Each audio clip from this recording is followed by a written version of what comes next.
কাতার বিশ্বকাপে সোনালী সাফল্যের পর আবারও আলোচনায় আর্জেন্টিনা। এবার কোচ লিওনেল স্ক্যালোনি ঘোষণা করেছেন নতুন প্রাথমিক স্কোয়াড, আর সেখানে আছে একসাথে অভিজ্ঞ তারকা আর প্রতিশ্রুতিশীল তরুণদের মেলা। মেসি, আলভারেজদের মতো বিশ্বকাপ জয়ীদের পাশে এবার সুযোগ পেয়েছেন বেশ কয়েকজন নতুন মুখ।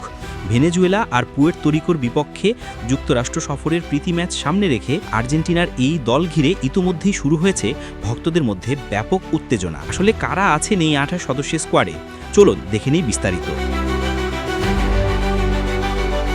আর্জেন্টিনার ফুটবল মানেই আবেগ আর আলোচনার ঝড়, আর এবার সেই আলোচনার কেন্দ্রবিন্দু হয়ে উঠেছে সদ্য ঘোষিত প্রাথমিক স্কোয়াড। কোচ লিওনেল স্ক্যালোনি ঘোষণা করেছেন 28 সদস্যের এক ভারসাম্যপূর্ণ দল, যেখানে অভিজ্ঞতা আর তরুণ শক্তির এক দারুণ মিশেল পাওয়া গেছে। আগামী অক্টোবরেই যুক্তরাষ্ট্র সফরে ভেনেজুয়েলা ও পুয়ের্তো রিকোর বিপক্ষে দুটি প্রীতি ম্যাচ খেলবে আলবিসেলেস্টোরা। এই সফরের জন্যই স্কোয়াড ঘোষণা করেছেন স্ক্যালোনি, যেখানে সবচেয়ে বড় আকর্ষণ স্বাভাবিকভাবেই লিওনেল মেসি। এখনও দলের প্রাণ হয়ে থাকা মেসিকে ঘিরেই সাজানো হয়েছে আক্রমণ ভাগ। তার সঙ্গে থাকছেন বিশ্বকাপ জয়ী আরেক তরুণ তারকা জুলিয়ান আলভারেজ এবং লাউতারো মার্টিনেজ। কিন্তু শুধু তারকাদের মেলা নয়, স্কোয়াডে জায়গা পেয়েছেন বেশ কিছু নতুন মুখ। আক্রমণ ভাগে ডাক পেয়েছেন তরুণ ফরওয়ার্ড জুলিয়ান সিমিওনে, ফ্রাঙ্কো মাস্তান্তুহো ও হুয়ান ম্যানুয়েল লোপেস। এছাড়া থিয়াগো আলমাদা ও নিকোলাস জালাসের মতো প্রতিভাবান খেলোয়াড়রাও আছেন দলে। ভবিষ্যতের আর্জেন্টিনা গড়ার পরিকল্পনাতেই নতুনদের সুযোগ দিচ্ছেন কোচ স্ক্যালোনি। গোলরক্ষক বিভাগের আছেন বিশ্বকাপ জয়ী নায়ক এমিলিয়ানো মার্টিনেজ, তার সঙ্গে আছেন ওয়াল্টার বেনিটেজ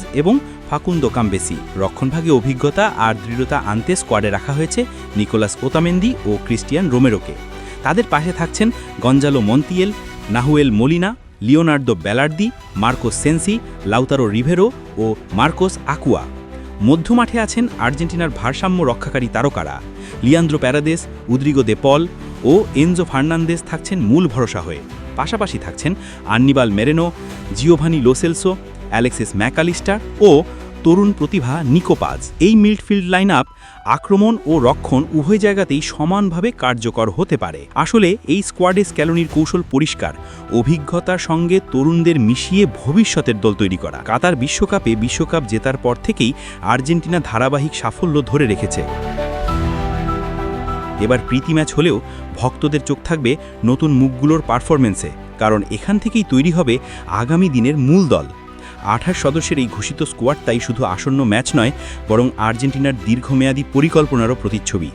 ভক্তরা যেমন মেসিদের দেখতে মুখিয়ে আছেন, তেমনি অপেক্ষায় আছেন নতুনদের খেলা উপভোগ করার জন্য। যুক্তরাষ্ট্র সফরের 2 ম্যাচ তাই হতে যাচ্ছে আর্জেন্টিনার ভবিষ্যৎ পথচলার এক গুরুত্বপূর্ণ সূচনা।